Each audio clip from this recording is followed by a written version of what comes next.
Hey, what's up? This is Nutrition for the Mind, and I wanted to share with you what happened to me. Well, I spoke to my mom, so I guess I can start from there. My mom, she sent me a text. It was yesterday. Yesterday morning, she sent me a text talking about, I heard somebody physically assaulted you. When I see him, you know, the threats and everything. And it was my cousin's baby father.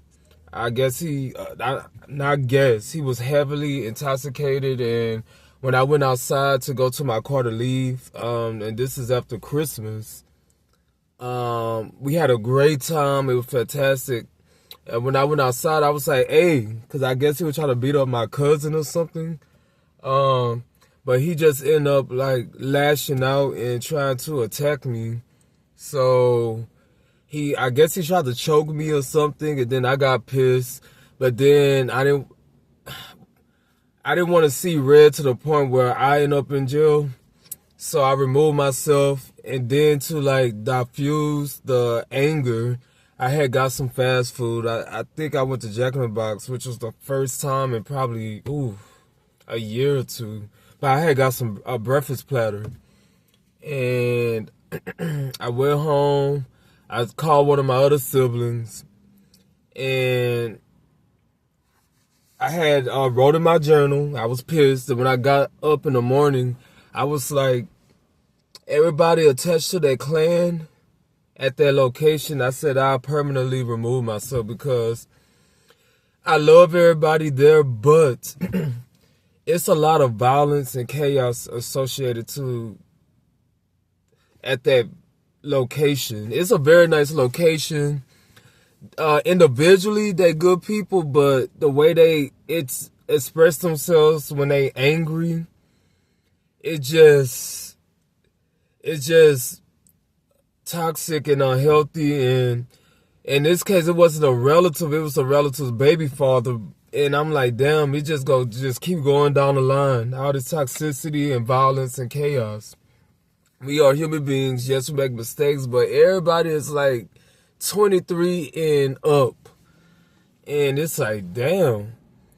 But anyway, I decided so I don't have to continue judging and telling like people that have been on earth 23 to 40 something years old, hey, you shouldn't put your hands on people. You shouldn't do this. Allow me to remove myself permanently. Okay, so I went through the whole anger, woke up, and I was like, okay, I gotta move forward because I did not do anything wrong. And that's what I'm currently programming myself and been programming myself. I had to ask myself, and this Nutrition for the Mind, food for thought, why when somebody do us wrong, we stress, we cry, we let it replay in our head over and over again. We wrinkle our face, we get kind of sick, we lose our appetite. It's like we are self-sabotaging because of what somebody did to us. And when you look at the other person, they didn't moved on. Now, granted, I understand that when you are hurt, or when you are angry, upset, yes, it's like a form of release. But I'm talking about long-term rise. Like, why do people who program us to long-term to just suffer because somebody did us wrong, and they roam freely without any suffrage, without any regret? And I had to really think about that. And I said, that's a learned behavior that I need to unlearn and program myself. Hey, I might feel the hurt, feel the pain at the same time.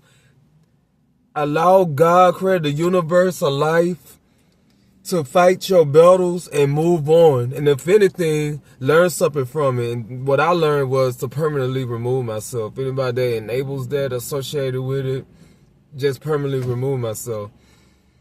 So I was getting over it. I received a text from my mom. She was, and this going back to how I started this video. I received a text from my mom, and I saw that she found out about the incident. I was like, oh, goodness. Just to give a backstory, the way my mom operates, this has been since I was little. Anytime she got involved in my business, she either escalates it or makes it worse.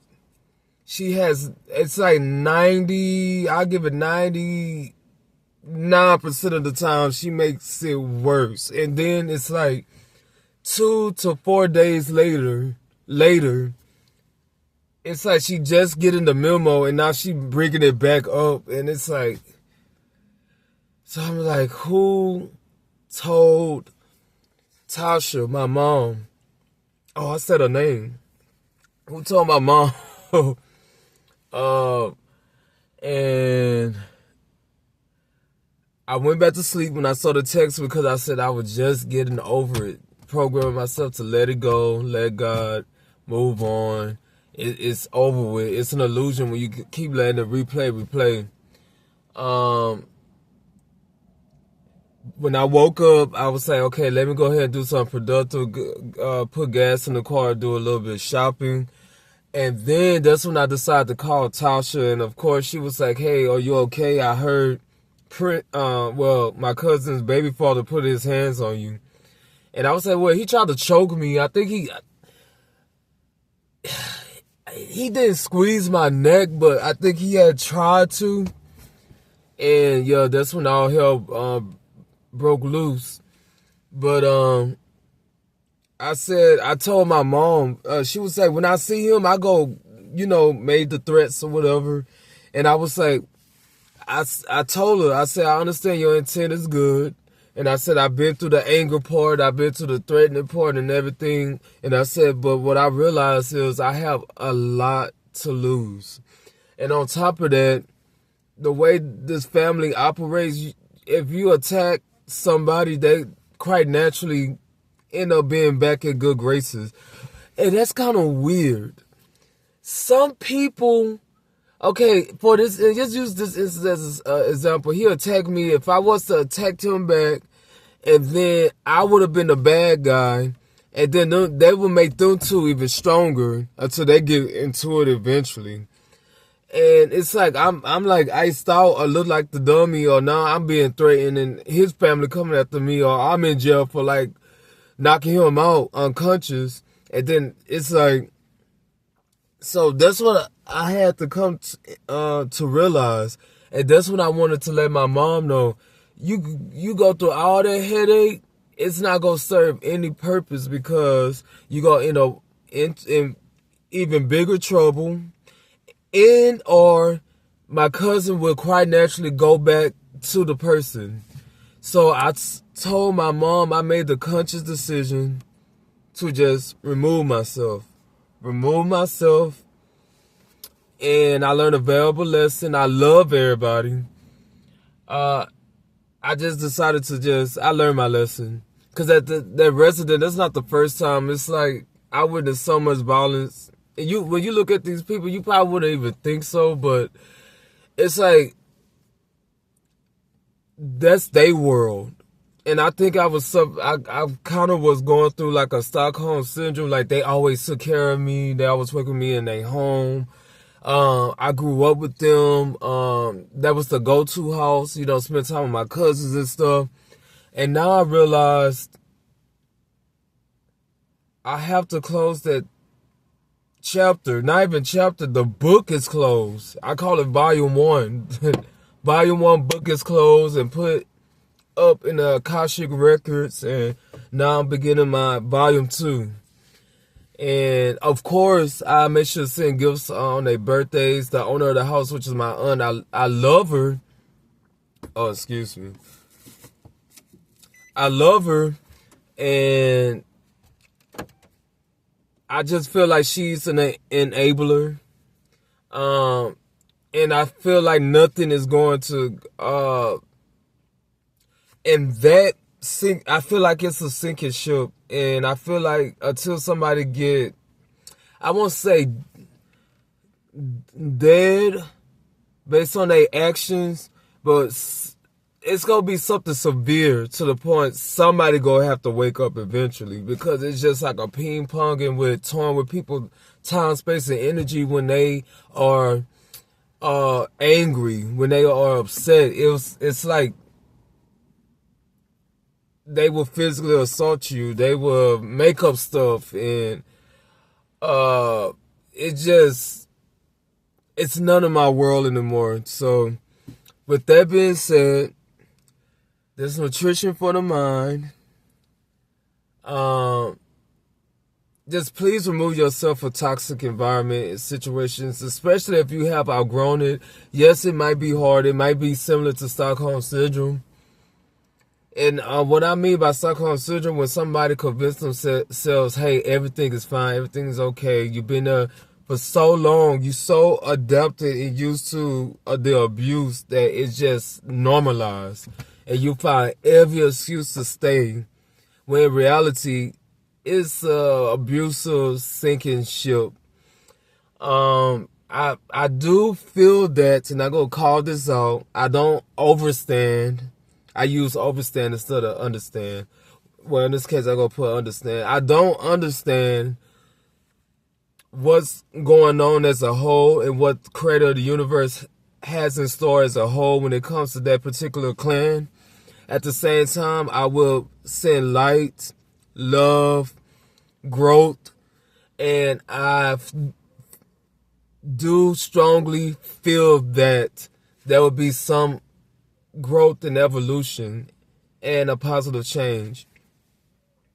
And I just going to leave it at that. And to be honest, that's regardless if I believe it or not. I am just going to speak that into existence. Until then, it's no longer into my business. And I'm here to focus on creating. I definitely want to create a legacy, for sure. I definitely want a woman as my life partner. I definitely want 2 kids. I definitely want to travel. I definitely want to create and build multiple businesses. And I feel like that's a beautiful thing. I think that's these are beautiful goals. And I feel good. I feel excited. I feel blessed. I feel grateful. And when I tell you a weight has lifted, a major weight lifted. So I just wanted to share that with y'all. And my apologies if it's all over the place. Like I said in previous videos, I'm just going to keep it unedited and just give it to y'all straight. I appreciate y'all using y'all time, space, and energy to listen to this. And there's going to be more nutrition for the mind content. I would say stories. It does sound like a stories, and everything I tell y'all is the 1000% my truth, my experience, my journey. And this is the type of community I want for us to openly share our stories, our truths, our experiences as a whole, and build like a positive virtual community. I feel like it's needed. I feel like it's important, and I feel like it will be therapeutic in so many ways.